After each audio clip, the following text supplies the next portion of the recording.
আগের এপিসোডে দেখেছিলাম আবারও একটি মেয়ে দ্বিতীয়বার বিয়ে করার সময় হঠাৎ মারা যায়। তারপর কি ঘটলো সেটি জানবো। তা চলুন কথা না বাড়িয়ে আজকে পরের এপিসোডগুলো শুরু করা যাক। তারপর সেখানে ধীরাজ ও তার টিম আসে। তারপর বিয়েবাড়ি খাবারগুলো চেকিং করার জন্য নিয়ে যাওয়া হয়। তারপর ধীরাজ মেয়েটির বাবা মা এবং হাজব্যান্ডের সাথে কথা বলে জানতে পারে যে তারা সবাই যে খাবার খেয়েছিল সেই খাবার মারিয়াও খেয়েছিল। মেয়েটির বাবা মা এবং হাজব্যান্ডের মনের অবস্থা ভালো না দেখে ধীরাজ আর কোনো প্রশ্ন করে না। তারপর ধীরাজ ও তার টিম থানায় ফিরে আসে। তারপর ডিএসপি স্যার ধীরাজকে অনেক বকাঝকা করে, কারণ তারা প্রস্তুত থাকার কারণে আবারও একটি খুন হয়েছে। অফিসার ধীরাজকে 7 দিনের সময় দেয় এবং বলে এই 7 দিনের মধ্যেই তোমাকে খুনিকে ধরতেই হবে। তারপর ধীরাজ ও তার টিম রেস্তোরাঁয় খাবার খেতে আসে। ধীরাজ কিছুতেই বুঝে উঠতে পারে না তাদের চোখের সামনে খুনগুলো কে করছে। তারপর সেখানে মারিয়ার ফরেন্সিক রিপোর্ট নিয়ে আসে আরুল। আরুল জানায় আগের মেয়েগুলো যে বিষ খেয়ে মারা গেছে ঠিক সেই বিষ খেয়ে এই মেয়েটিকেও মারা হয়েছে। তারপর ধীরাজ সব মেয়েগুলোর ফরেন্সিক রিপোর্ট এক জায়গায় করতে বলে। আরুল তখন বলে আমার কাছে ফাল্গুনির কোনো ফরেন্সিক রিপোর্ট নেই।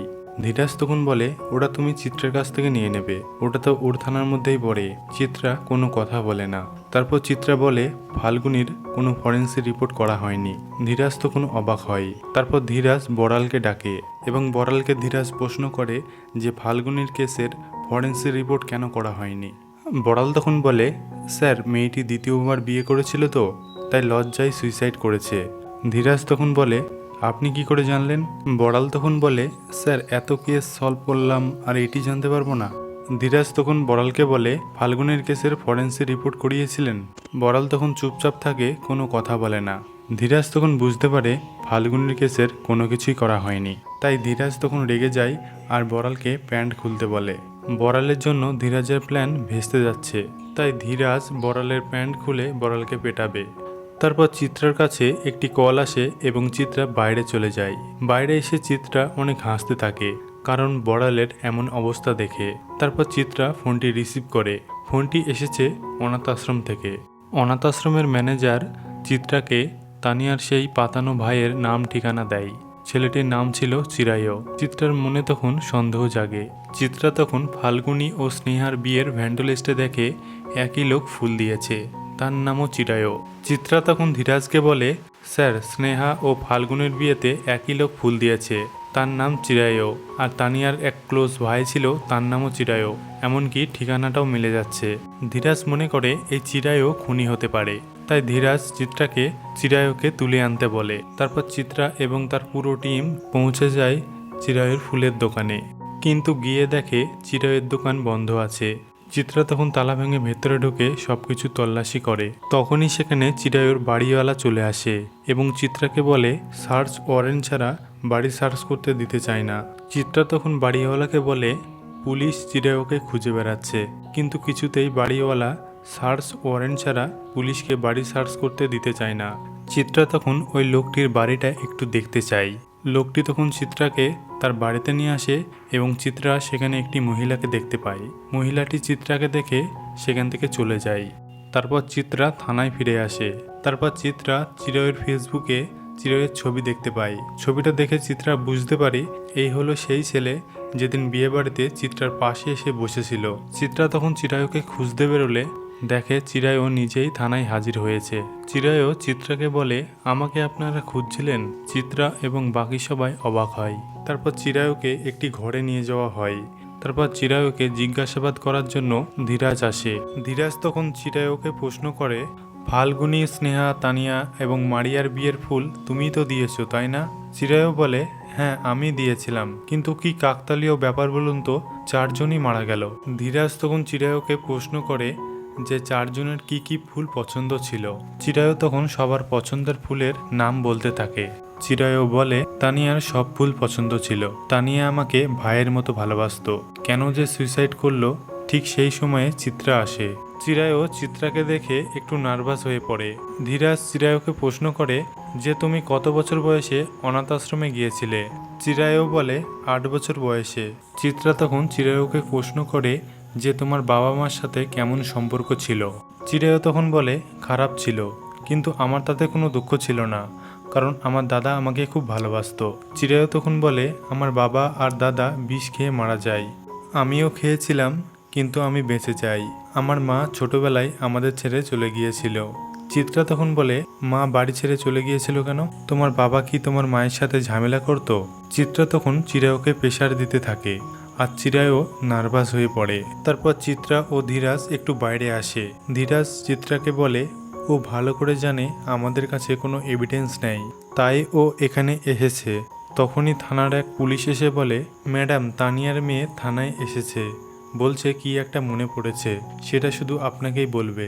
ধীরাজ তখন চিত্রাকে বলে, তুমি চিরায়ুর কাছে যাও আর ভালো করে জিজ্ঞাসাবাদ করো, আমি এদিকটা দেখছি। চিত্রা তখন চিরায়ুর কাছে আসে এবং চিরায়ুকে বলে যে তাদের ছোটবেলায় কোনো অভাব ছিল কিনা, আর বলে তাদের মা কেন তাদের ছেড়ে চলে গিয়েছে। চিরায়ু কোনো কথা বলে না। চিত্রা তখন বলে যে তাদের মা চলে যাওয়ার পর তাদের মায়ের খোঁজ কেন করেনি।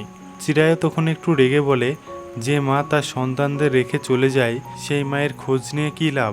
চিরায়ু তখন বলে, একজন মা তার সন্তানকে ছেড়ে দ্বিতীয়বার বিয়ে করতে পারে না, শিকড় উপড়ে গেলে গাছ মরে যায়, তানিয়াদি বলতো, কিন্তু মানেনি। চিত্রা তখন বলে, তার জন্য তুই তানিয়াকে মারলি? চিরায়ু তখন বলে, আমার শরীর খারাপ লাগছে, আমি যা বলার উকিলকেই বলবো। চিরায়ু তখন জল খেতে চায়। চিত্রা তখন চিরায়ুকে জল দেয়। তারপর চিত্রা তার অতীতের কথা মনে করে। আসলে চিত্রার মাও তো চিত্রাকে ছেড়ে চলে গিয়েছে। তারপর থেকে চিত্রা ও তার বোনকে আগলে রেখেছে চিত্রার বাবা। তারপর চিত্রা একটু ঠান্ডা হয় আর চিরায়ুকে সরি বলে এবং চিরায়ুকে বলে, আমার ছোটবেলাটা তোর মতোই কেটেছে, তুই ঠিকই বলেছিস, একজন মা তার সন্তানকে ছেড়ে দ্বিতীয়বার বিয়ে করতে পারে না। ঠিক তখনই গৌতম চিত্রাকে ডাকে এবং বলে, তানিয়ার মেয়ে বলছে উনি একজন বয়স্ক মহিলা। চিত্রা তখন ছুটে বাচ্চা মেয়েটির কাছে চলে যায়। বাচ্চা মেয়েটি বলে যে তার কাছে একজন বয়স্ক মহিলা আসতো, তার সাথে খুব ভালো বন্ধুত্ব হয়ে গেছিল এবং সেই বয়স্ক মহিলাটি আমার মায়ের পছন্দের কালার জিজ্ঞেস করত। আমি বলতাম গ্রিন, এবং গ্রিন কালারের একটি ক্যান্ডি আমাকে দিয়ে বলতো, এটা যদি আমার মাকে খাইয়ে দিই তাহলে আমার মা আমাকে খুব ভালোবাসবে। বয়স্ক মহিলাটি শুধু তানিয়ার মেয়ের সাথেই নয়, বাকি বাচ্চাগুলোর সাথে একই ঘটনা ঘটেছিল। এদিকে পুলিশ চিরায়ুকে ছেড়ে দেয় আর চিরায়ু খুশি মনে বাড়ি চলে যায়। কিন্তু চিত্রার মনে সন্দেহের বাসা বাঁধে। সে মনে করে এই বয়স্ক মহিলা চিরায়ু ছাড়া আর অন্য কেউ হতে পারে না। চিত্রা তখন তার হবু জামাইবাবু শুভঙ্করকে কল করে, কারণ চিত্রার বোনের সাথে শুভঙ্করের বিয়ে ঠিক হয়েছে আর চিত্রার বোনের এটা দ্বিতীয় বিয়ে। চিত্রা তখন শুভঙ্করকে বলে, তোমাকে একটা নাম্বার দিচ্ছি, এই নাম্বারে ফোন করে বলো তুমি আগামী দুদিনের মধ্যে বিয়ে করতে চলেছ। তারপর এদিকে দেখি সেই বয়স্ক মহিলা আর কেউ নয়, সেটা হলো চিরায়ু। চিত্রা শুভঙ্করকে নাম্বারটি পাঠায়। নাম্বারটি দেখে শুভঙ্কর বলে, আরে একে তো আমি চিনি, এর নাম চিরায়ু। চিত্রা তখন শুভঙ্করকে বলে, তোমাদের বিয়ের ব্যাপারে চিরায়ু কিছু জানে? শুভঙ্কর বলে, আমাদের বিয়ের ব্যাপারে ওকে কিছু বলেনি। চিত্রা তখন শুভঙ্করকে বলে, তুমি চিরায়ুকে বলবে তোমার হবু বউয়ের দ্বিতীয়বার বিয়ে হচ্ছে আর বিয়ে বাড়িটা সিমসাম করে সাজাতে। এই বলে চিত্রা ফোনটি রেখে দেয় আর এটাই ছিল চিত্রার ফণিকে ধরবার প্ল্যান। তারপর শুভঙ্কর চিরায়ুকে ফোন করে বলে যে শুভঙ্কর খুব তাড়াতাড়ি বিয়ে করতে চলেছে। বিয়ের কথা শুনে চিরায়ু খুব খুশি হয়, কারণ চিরায়ু শুভঙ্করকে আগে থেকেই চিনত। শুভঙ্কর চিরায়ুকে বলে তাদের বিয়ের সমস্ত কিছু সিমসাম করে সাজাতে বলে। চিরায়ু বলে, কেন সিমসাম করে সাজাতে হবে কেন? শুভঙ্কর তখন চিরায়ুকে বলে, আমার সাথে যে মেয়েটির বিয়ে হচ্ছে তার এটা দ্বিতীয় বিয়ে। চিরায়ু তখন শুভঙ্করের সাথে যে মেয়েটির বিয়ে হচ্ছে তার নাম জিজ্ঞেস করে। শুভঙ্কর তখন মেয়েটির নাম বলে মিত্রা বাসু। চিরায়ু তখন শুভঙ্করের কাছ থেকে মেয়েটির নাম জেনে ফেসবুকে সার্চ করে এবং দেখে মেয়েটি হলো চিত্রার বোন। তারপর চিরায়ু চিত্রার বোনকে মেরে ফেলার প্ল্যানিং শুরু করে, কারণ এই মেয়েটিও দ্বিতীয় বিয়ে করতে চলেছে। তার পরের দিন মিত্রার ছেলের স্কুলের গেটের সামনে পুলিশ ছদ্মবেশে খুনিকে ধরার জন্য তৈরি থাকে। মিত্রার ছেলের নাম ছিল রুদ্র। তারপর রুদ্রর স্কুলে ছুটি হলে বাইরে বেরিয়ে আসে এবং তার হাতে একজন বৃদ্ধ মহিলা এসে ব্যাগ ধরিয়ে দেয়। তারপর এদিকে চিত্রা ও তার বোন ঝগড়া করে, কারণ চিত্রার একটি কেস সলভ করার জন্য চিত্রার বোনকে প্রাণের ঝুঁকি নিতে হচ্ছে। তারপর পুলিশ চিত্রাকে ফোন করে বলে যে রুদ্রর কাছে একজন বয়স্ক মহিলা এসেছে, তানিয়ার মেয়ের কথা মতো সবকিছু মিলে যাচ্ছে। চিত্রা তখন তাদের অ্যাটাক করতে মানা করে। তারপর চিত্রা সেখানে ছুটে চলে যায়। তারপর চিত্রা এবং বাকি পুলিশগুলো ওই বয়স্ক মহিলাটিকে ধরে ফেলে এবং দেখে সেটি চিরায়ও নয়, একটি অন্য বয়স্ক মহিলা। চিত্রা বয়স্ক মহিলাটিকে প্রশ্ন করে জানতে পারে তিনি একজন কেক ডেলিভারি করে। চিত্রার মনে তখন সন্দেহ জাগে এবং তার বোনের কাছে ছুটে চলে যায়। গিয়ে দেখে তার বোন গাড়িতে নেয়। ঠিক সেই সময়ে চিরায়ও চিত্রার বোনকে কিডন্যাপ করে একটি গাড়ি করে নিয়ে চলে যাচ্ছে, যেটা চিত্রা আর তার পুরো টিম বুঝতেই পারে না। আসলে এই পুরো প্ল্যানটা চিরায়ের ছিল। চিরায়ও ওই বৃদ্ধ মহিলার হাত দিয়ে কেকের পার্সেল পাঠিয়েছিল, যাতে এই দিকে চিরায়ও চিত্রার বোনকে কিডন্যাপ করতে পারে। তারপর চিত্রা থানায় আসে এবং ধীরাজ চিত্রাকে বলে চিরায়ও টার্গেটকে ছিল। চিত্রা তখন বলে মিত্রা। ধীরাজ তখন রেগে গিয়ে বলে তাহলে টার্গেটের ওপর কেন নজর ছিল না। তারপর আরুল চিরায়ের অনাথ আশ্রম থেকে কিছু পুরনো ছবি সংগ্রহ করে এবং সেটা চিত্রাকে দেখায়। চিত্রা একটি ছবিতে দেখে চিরায়ও এবং চিরায়ের দাদা এবং চিরায়ের বাবা মা। তারপর সেখানে চিত্রা চিরায়ের মাকে দেখে অবাক হয়। চিরায়ের মাকে সে ভাড়াটিয়ার বাড়িতে দেখেছিল চিত্রা। চিত্রা তখনই চিরায়ের মার কাছে চলে যায় এবং চিত্রা চিরায়ের মাকে বলে আপনি আমাকে সবকিছু খুলে বলতে পারেন, আর আমাকে বলুন আমার বোনকে চিরায়ও কোথায় নিয়ে যেতে পারে। চিরায়ুর মা তখন চিত্রাকে তাদের পুরনো বাড়িতে নিয়ে আসে। ততক্ষণে চিরায়ু মিত্রাকে মারতে যাচ্ছিল। চিরায়ু তখন তার মাকে দেখে বলে তুমি এখানে কি করছো? তুমি একটি নোংরা মহিলা। বাবা বলতো তুমি এখানে কেন এসেছো? তুমি তো আমাদের ছেড়ে চলে গিয়েছো। এদিকে চিত্রা লুকিয়ে সুযোগ খুঁজছিল চিরায়ুকে ধরে লকআপে নিয়ে যাওয়ার। চিরায়ুর মা তখন চিরায়ুকে বলে তোদের ছেড়ে কেন চলে গিয়েছিলাম সেটা জানবি না?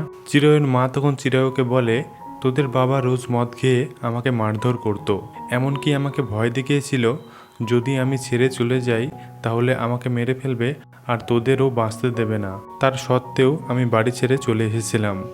ভেবেছিলাম পরে পুলিশ প্রোটেকশন দিয়ে তোদের নিয়ে আনবো, কিন্তু তারপর শুনি তোদের বাবা তোদের বিষ খাইয়ে মেরে ফেলেছে আর নিজেও মরেছে। কিন্তু তারপর শুনি তুই বেঁচে আছিস, তানিয়া তোকে অনাথ আশ্রমে রেখেছে। তানিয়ার মুখ থেকে শুনি তুই আমার নাম শুনলে ভয় পেতিস, তাই তোর কোনো দিন সামনে আসেনি। তাই তোর পড়াশোনার খরচা আমি তানিয়ার হাত দিয়ে পাঠাতাম, এমনকি তানিয়ার মাধ্যমে তোকে আমাদের বাড়িতে নিয়ে আসি আর তোর ফুলের ব্যবসায় সাহায্য করি। চিরায়ু তখন বলে তাহলে কি আমি ভুল বুঝলাম? চিরায়ুর মা তখন চিরায়ুকে বলে তুই মেয়েটাকে ছেড়ে দে। চিরায়ু বলে ওকে ছেড়ে দিলে ও দিদি আমাকে ছাড়বে না। তখনই চিত্রা ভেতরে ঢুকে আর চিরায়ুর উপরে বন্দুক ধরে আর বলে আমার মাও আমাদের ছেড়ে চলে গিয়েছিল। আমার বাবা আমাদের বুঝিয়েছিল যে আমার মা আমার বাবাকে কোনোদিন ভালোই বাসেনি, তাই চলে গিয়েছিল। তুই কোনোদিনও ভাবিসনি যে তোর বাবারও দোষ থাকতে পারে, তোর মায়েরও ধৈর্যের সীমা থাকতে পারে, আর তোর দাদাকে তোর মা মারেনি, মেরেছে তোর বাবা। তুই যদি তোর মায়ের একবার খোঁজ নিতিস তাহলে আজকে এই দিনটা দেখতে হতো না। তারপর পুলিশ চিরায়ুকে ধরে নিয়ে যায়। চিত্রা এরকম একটি সিরিয়াল কিলারকে ধরিয়ে দেওয়ার জন্য তার প্রমোশন হয়। আর এইখানেই ওয়েব সিরিজটি সমাপ্ত ঘটে। সিরিজটি কেমন লাগলো অবশ্যই কমেন্টে জানাবেন। ততক্ষণ ভালো থাকবেন, সুস্থ থাকবেন। দেখা হচ্ছে পরবর্তী ভিডিওতে। আর আমাদের চ্যানেলটি অবশ্যই সাবস্ক্রাইব করবেন।